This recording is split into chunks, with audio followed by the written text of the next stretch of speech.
2047 చాలా స్పష్టంగా 15% year on year growth rate పెట్టుకున్నాం. అదే సమయంలో $2.4 ట్రిలియన్ మన జిఎస్టిపి ఉండాలనుకున్నాం. $42,000 per capital income highest in the country రావాలనుకుంటున్నాం. అది కూడా ఫైనాన్స్ చూపించినప్పుడు, ప్లానింగ్ చూపించినప్పుడు చూపిస్తారు.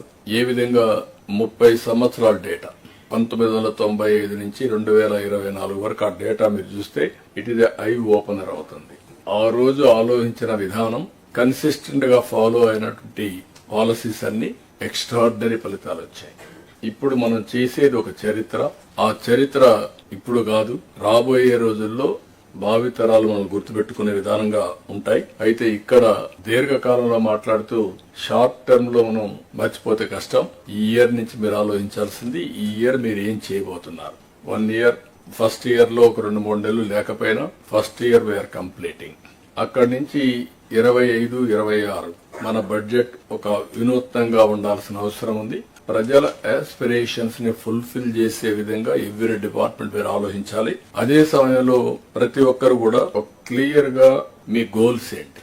కొన్ని డిపార్ట్మెంట్ జిఎస్టిపి కాంట్రిబ్యూట్ చేస్తున్నాయి, కొన్ని డిపార్ట్మెంట్ రెవెన్యూ కాంట్రిబ్యూట్ చేస్తున్నాయి, కొన్ని డిపార్ట్మెంట్స్ మానవ వనరుల అభివృద్ధి కోసం కష్టపడుతున్నారు, కొన్ని డిపార్ట్మెంట్ వెల్ఫేర్ చేస్తున్నారు, కొన్ని రెగ్యులేటరీ ఉన్నాయి. అందుకే సబ్జెక్ట్స్ కూడా అదే మరి డివైడ్ చేశాం మేము. కాబట్టి అవన్నీ కూడా మనం ఇక్కడ మాట్లాడుకున్న తర్వాత మీకు క్లారిటీ రావాలని కోరుకుంటున్నా.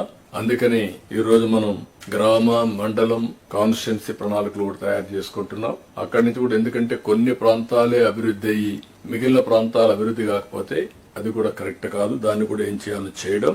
నా దగ్గర నుంచి లాస్ట్ మైల్ లో ఉండే పొలిటికల్ ఫంక్షనే పనిచేయాలి. చీఫ్ సెక్రటరీ నుంచి గ్రామ సచివాలయం నుండే ఉద్యోగి వరకు పనిచేసే పరిస్థితి రావాలి. అందరం కూడా సమిష్టిగా పనిచేసి షార్ట్ టర్మ్ లో ప్రజలకు హ్యాపీగా ఉండే విధంగా ఏమేం చేయగలుగుతాం చేయడం.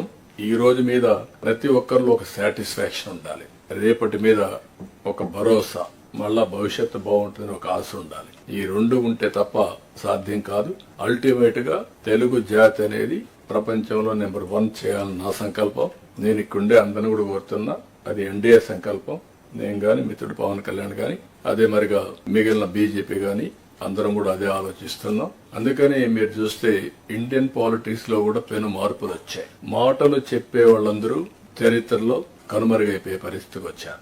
ఎవరైతే యాక్షన్ లో చూపిస్తున్నారో వాళ్ళు సర్వే అయ్యే పరిస్థితికి వచ్చారు. రాబోయే రోజుల్లో ఇంకా కూడా దీనికి మీరు చూడబోతారు. ప్రజల్లో అవేర్నెస్ పెరుగుతుంది. పెరిగినప్పుడు పర్ఫార్మెన్స్ ఇది క్రైటీరియా.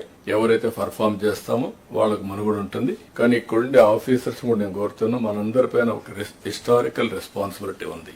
మీరు ఆఫీసర్స్ గా, మేము పొలిటికల్ గా, మేము 5 ఏళ్లకు ఒకసారి మళ్లీ మేము మ్యాండేట్ తీసుకున్నా. ఇక్కడుండే ఆఫీసర్స్ పైన ఒక బాధ్యత ఉంది. One of the best service IAS, cream of the society. You got this opportunity. ఈ రోజు ఇక్కడుండే మంత్రులకి, ఇంతమంది ప్రజల్లో ఎంతమందికి అవకాశం వస్తుంది. ఇక్కడుండే ఆఫీసర్లకి ఈ స్థాయిలో రావడానికి ఎంతమంది ఆఫీసర్లో మీరు ఈ స్థాయికి వస్తారు. ఈ 2 విషయాలు మనం గుర్తుపెట్టుకోవాల్సిన అవసరం ఉంది. అనునిత్యం మనం సమీక్ష చేసుకుంటూ మనం అనుకున్న లక్ష్య సాధన కోసం రీడెడికేట్ కావాలని, దానికి కాన్ఫరెన్స్ ఉపయోగపడాలని మనస్ఫూర్తిగా ఆకాంక్షిస్తూ మరొకసారి I wish all the best for all of us, including me and state. Thank you అనండా.